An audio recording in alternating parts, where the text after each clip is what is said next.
Pour commencer, on va se rafraîchir un peu la mémoire, si vous le voulez, avec ce que dit le cardinal Augustin Valerio à l'adresse des prédicateurs. Le prédicateur nommera la paresse la mère de tous les vices, la source de la mollesse et de la corruption des mœurs. L'homme est né pour le travail et pour l'action. Celui qui s'y refuse n'en mérite pas le nom. L'oisiveté est dangereuse. Elle donne aux démons l'occasion de nous tenter et de nous perdre. Alors, malgré le caractère proverbial de l'expression, il n'est pas évident que la paresse soit la mère de tous les vices. D'abord parce que dans l'histoire des péchés capitaux, elle est assez systématiquement devancée par d'autres péchés dans la lutte pour la première place, par exemple l'orgueil, mais aussi la cupidité, ou parfois même, comme disait Cassien de Marseille, un des premiers pères à avoir défini un système des vices, par la gourmandise. Mais plus encore, la paresse telle que nous la concevons, c'est-à-dire comme une espèce de manque d'ardeur au travail, de crainte devant l'effort, n'est précisément pas ce qui est visé par ces premiers systèmes. Non pas que la chose soit inconnue ou que les mots pour la désigner manquent. Dès qu'on a commencé à parler de travail, effectivement, on a aussi commencé à parler de ceux qui n'aiment pas travailler. Par exemple, Hésiode, dans Les Travaux et les Jours, évoque les gens qui préfèrent rester au lit plutôt que de labourer leurs champs, et il appelle le paresseux l'aergos, littéralement le fait néant. Résultat de cette paresse, il ne récolte rien, et il est une charge pour la collectivité. Aussi, les mots qui accompagnent la paresse sont-ils d'emblée désignés comme pauvreté, mendicité, famine, qui sont le résultat de la négligence et du manque de soins dans ces affaires que les Grecs appellent akédia. Dans la Bible, nombreux sont les passages, notamment des proverbes, qui ne disent pas autre chose. Ainsi, lorsque Salomon s'adresse au paresseux, il lui dit « Va vers la fourmi, paresseux, considère ses voies et deviens sage. Elle prépare en été sa nourriture, elle amasse pendant la moisson de quoi manger. Paresseux, on a envie de dire cigale, hein, jusqu'à quand seras-tu couché? La pauvreté te surprendra comme un rôdeur. » Bon.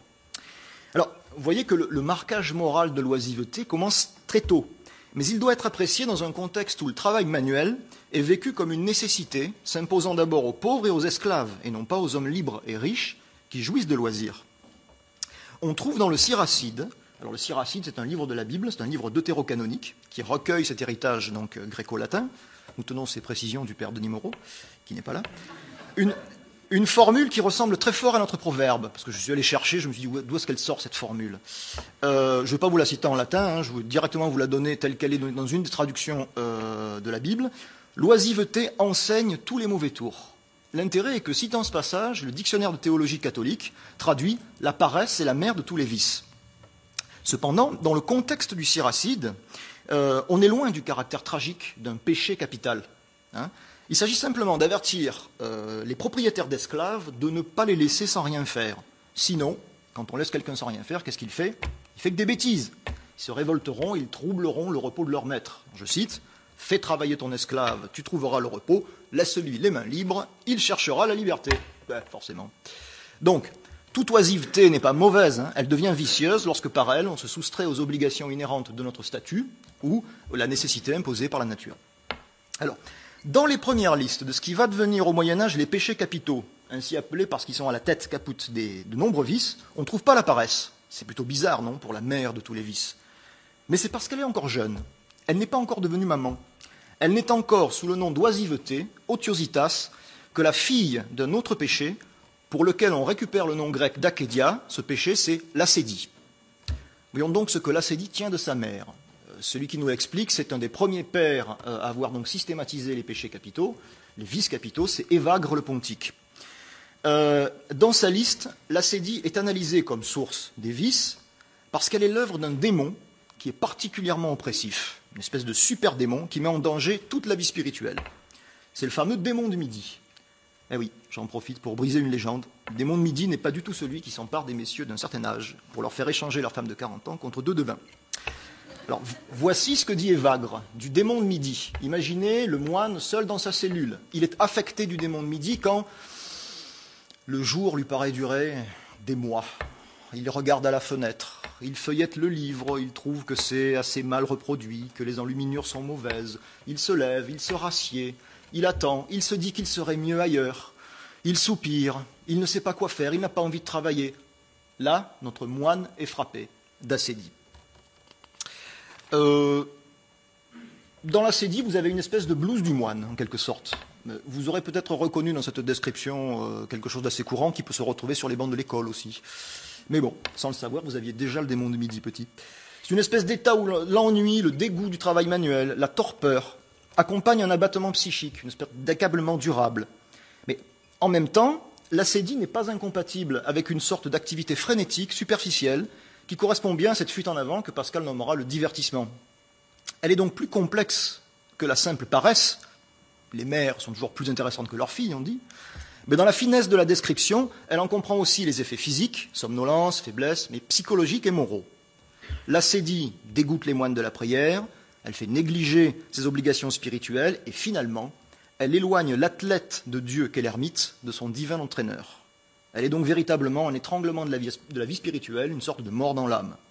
Elle frappe à la racine de l'idéal monastique, qui est celui d'une vie entièrement consacrée au souvenir de Dieu par la prière et l'exercice des vertus. Thomas d'Aquin l'appellera justement une tristesse aggravée ou un dégoût du bien spirituel. Et c'est là que réside sa liaison intime avec tous les vices. Cette faiblesse de la volonté qui est manifestée dans l'acédie et qui empêche chez le moine la prière et l'accomplissement de ses devoirs, finalement, c'est le signe d'un défaut de charité, c'est-à-dire d'un manque d'amour pour Dieu. Alors, que devient notre paresse à nous entre la tristesse, la mélancolie, l'acédie ? C'est sous l'impulsion de Cassien de Marseille, que l'acédie va progressivement se résoudre en paresse au sein même du monachisme, en raison de la différence, excusez-moi, je commence à être un peu pédant, en raison de la différence entre le monachisme égyptien, c'est-à-dire celui des pères du désert, celui des Vagres, qui est celui des ermites, et le monachisme occidental, qui est cénobitique.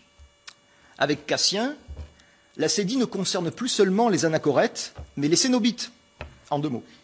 Les premiers sont solitaires, et les seconds vivent en communauté. Et ça change tout.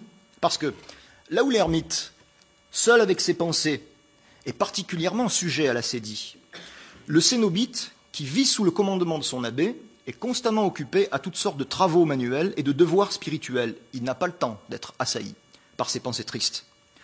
Aussi, le peu d'empressement visible à réaliser ces travaux prend le pas lentement sur les autres manifestations de l'acédie. Pour se reconstituer et devenir un vice majeur, la paresse a besoin du regard de la communauté.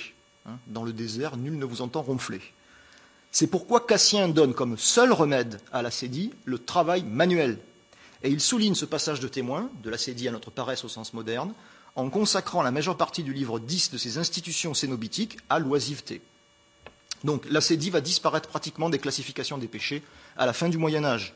En s'éloignant de ses origines monastiques, mais toujours située dans un contexte où la vie morale est comprise comme un combat, elle va muter.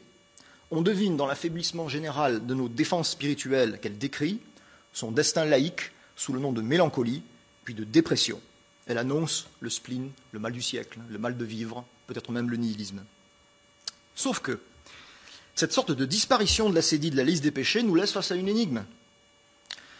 Destructrice de la force d'âme, de la fortitudo, qui lui est traditionnellement opposée. La fortitudo, c'est une sorte de bravitude. C'est le courage au combat, si vous voulez. C'est la patience, le tenir bon. Donc, signalant une faiblesse coupable de la volonté qui ne se porte plus vers Dieu, on comprend bien que l'acédie puisse être la racine de toutes les tentations. Mais est-ce que la paresse peut prendre sa place et s'installer dans un schéma identique ? Moi, je pense que les habits de sa mère sont un peu grands pour elle. À première vue, elle fait illusion. On récupère même pour elle le vieux thème de la tentation diabolique. Vous vous rappelez au début, quand j'ai parlé de ce que disait le cardinal, le diable nous tente par la paresse. Donc c'est vrai, on garde pour elle l'idée que le désœuvrement et l'inactivité donnent l'occasion aux mauvaises pensées de devenir de mauvaises actions et aux mauvaises actions de devenir de mauvaises habitudes, c'est-à-dire des vices. Mais si la paresse semble tenir de l'acédie son caractère, au moins formel, de matrice universelle du vice, en même temps, elle subit un appauvrissement conceptuel qui rend douteux un tel privilège. En effet, l'acédie marquait le point aigu d'un combat spirituel et moral, celui où l'on sent que les forces nous abandonnent et qu'il faut tenir bon, c'est le moment de vérité, c'est le combat, il faut tenir bon. Mais pour voir dans la paresse un tel enjeu tragique, il faut vraiment se forcer. On a beau faire, la paresse en super péché capital, ça ne fait pas sérieux. Tout au plus, le paresseux, nous semble-t-il, méritait un bon coup de pied au derrière, mais pas les tourments de l'enfer. Bon, la raison en est peut-être que sa faiblesse, certes exaspérante, nous semble ressortir à un tempérament naturel et bien humain, travailler c'est fatigant, plus qu'à un défaut de charité. En s'affranchissant de l'acédie, La paresse a ainsi quitté le champ qui justifiait théologiquement sa solidarité profonde avec les autres vices et sa priorité. On ne voit plus pourquoi, nous, un tir au flanc serait nécessairement promis à devenir débauché, glouton, colérique, envieux, j'en passe. Pour autant, on n'est pas ramené à la réprobation morale de l'oisiveté dans l'Antiquité, qu'on a vu au début. La promotion de la paresse a pu avoir lieu parce qu'elle a été soutenue par quelque chose que ne connaissait justement pas l'Antiquité, à savoir la glorification universelle du travail. Et il a fallu d'abord insister sur l'obligation faite aux hommes par Dieu de travailler pour conforter le trône de la fainéantise. Tu gagneras ton pain à la sueur de ton front. Cela dit, attention, la Bible là-dessus n'est pas sans ambiguïté. C'est vrai, avant le péché originel, Dieu demande à Adam de s'occuper du jardin d'Éden. Après le péché originel, il doit gagner son pain à la sueur de son front. Ok. Mais dans le jardin d'Éden, ça devait pousser tout seul là-dedans. Tu gagneras ton pain à la sueur de ton front, ça veut dire qu'il faut se lever maintenant pour que ça pousse. Il faut bêcher le matin, il faut travailler, il faut se lever, il faut arroser. Donc il y a obligation de travailler, mais cette nécessité est imposée par une nature qui est désormais rétive. C'est la terre qui est maudite, c'est pas la paresse. Alors Ève enfantera dans la douleur, et les tomates ne pousseront plus toutes seules.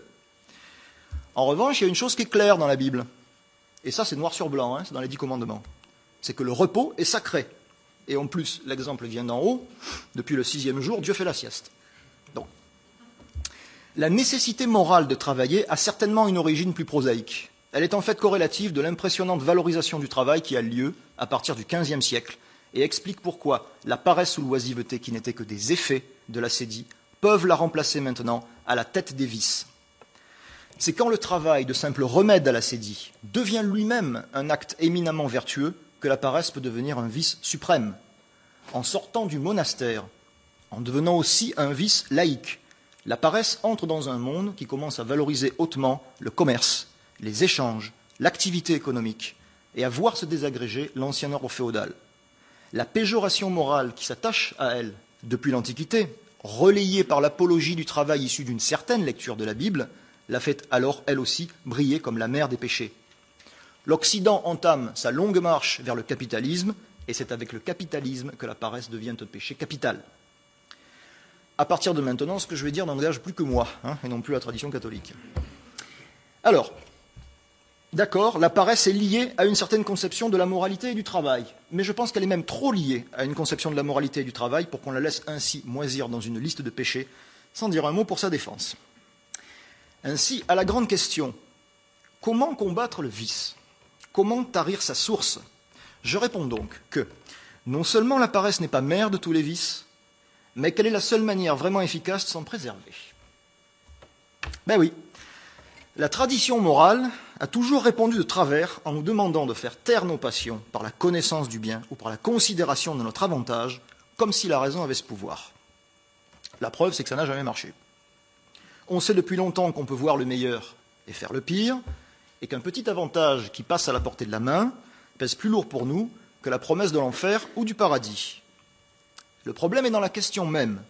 Combattre le vice, certes, mais d'abord, est-ce qu'on boxe dans la même catégorie ? Non, bien sûr. Quand on ne cède pas au vice, on est épuisé par la lutte, et finalement on est assez amer. C'est déjà une défaite, parce qu'il est 2 fois désagréable de ne pas céder à un désir, et en plus d'avoir à se faire violence pour ça.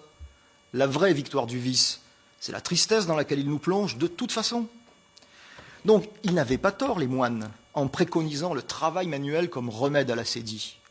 Épuiser le corps, occuper l'attention pour ne même pas voir le vice.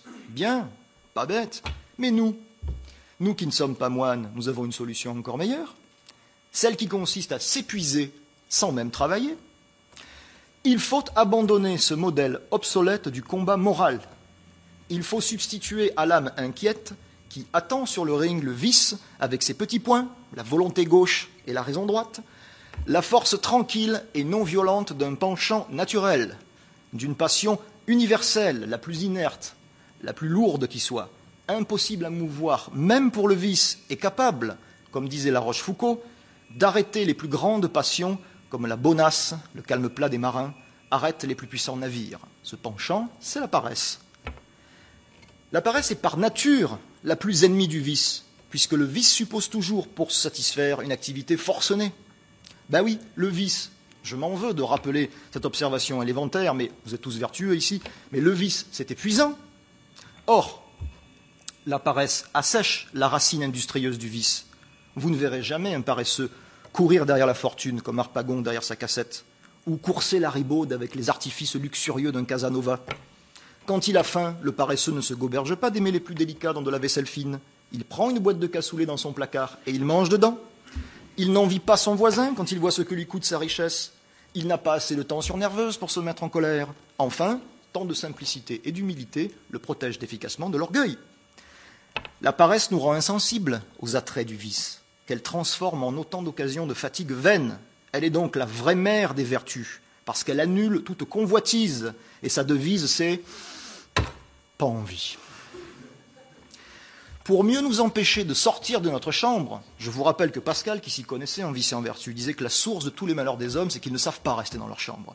Elle nous rend même, cadeau suprême, la fatigue sensuelle. Et ainsi le plaisir se mêle à la vertu, couronnement d'une activité naturelle déployée sans entrave, s'il faut en croire Aristote. Ne laissons donc plus flétrir sous le nom honteux de mollesse cette heureuse disposition de l'humanité. Quoi, j'ai pas raison? Bon. Mais ce n'est pas tout. Cette apologie de la paresse semble avoir pour corollaire, une condamnation du travail. Par-delà la riche réflexion médiévale, la substitution de la paresse à l'assédie dans le monde moderne nous fait regarder autrement le texte du Siracide que nous avons cité au début. La paresse, vous vous souvenez, y était donnée comme la mère de tous les vices. Certes, mais pour qui? Pour les esclaves. Toute apologie de la paresse sera donc le contrepoint subversif d'une morale pour esclaves, en ce qu'elle dénonce par sa simple existence toutes les formes serviles du travail, celles où le travail n'est accepté contraint et forcé que par la nécessité de pourvoir à ses besoins ou de sauver sa tête. C'est ce qui permet à Lafargue, dans son célèbre éloge de la paresse, de taper aussi bien, et même plus, paradoxalement, sur la classe ouvrière que sur le système capitaliste, car elle se montre d'une bassesse d'esclave en réclamant ses droits au travail, alors qu'elle ferait mieux de se battre pour des gains de productivité convertibles en heures de loisirs. Il est vrai, ajoute Lafargue, qu'elle est intoxiquée, la classe ouvrière, par la morale chrétienne. Mais nous, qui n'avons même plus ce vieux préjugé antichrétien, nous n'hésitons pas à appeler la Bible à la rescousse. Elle est au moins subversive, en ce qu'elle est absolument contre le travail le dimanche. La CGT appréciera sans doute d'avoir un tel allié. Il faut enfin tirer toutes les conséquences du fait que la paresse n'est pas l'ennemi de tout travail, mais d'un certain travail. Tout travail libre où l'on se réalise, où le salaire n'est pas le but, mais un simple effet, et où l'on jouit de ce que l'on fait, est parfaitement compatible avec la plus haute paresse, parce qu'alors, l'effort me rapporte plus de plaisir qu'il ne me coûte de peine. Le vrai paresseux ne refuse pas le travail, il refuse d'en faire plus qu'il n'est nécessaire. Rien de trop. Cette maxime du paresseux, c'est la mort de la plus-value capitaliste. En même temps, cela ne nuit pas au progrès, loin de là. Le paresseux, parce qu'il est le seul à respecter le principe divin de la simplicité des voies, sous la forme du principe du moindre effort, est le mieux à même de déployer une ingéniosité susceptible de s'achever dans un machinisme véritablement humaniste, celui que Lafargue appelle de ses vœux pour libérer le peuple, et auquel déjà rêvait Aristote lorsqu'il disait « Si les navettes marchaient toutes seules, on n'aurait pas besoin d'esclaves ». Ainsi, pour conclure, puis-je dire que la paresse est au fond le reproche vivant de notre nature à un travail contre nature et anti-humain. C'est pour ça, d'une part, que les philosophes progressistes dopés à la moraline chrétienne, comme dirait Nietzsche, ont toujours détesté les indolents, les insulaires des mers du Sud. Vous savez, ces peuplades qu'on jugeait à la limite de l'animalité parce que, ô scandale, elles ne développaient pas, comme disait le luthérien Kant, les dispositions que la nature a mises en elles. C'est peut-être pour ça aussi que les sociétés totalitaires, qui ont eu pour projet au siècle dernier de construire un homme nouveau, ont commencé par le détruire en enfermant les opposants dans des camps de rééducation par le travail. Arbeit macht frei d'un côté, le goulag, Stakhanov et le laogai de l'autre. Contre cette folie destructrice de l'homme, il faut prôner la résistance passive ou la paresse active, voluptueuse et inébranlable. Paresseux de tous les pays, unissez-vous.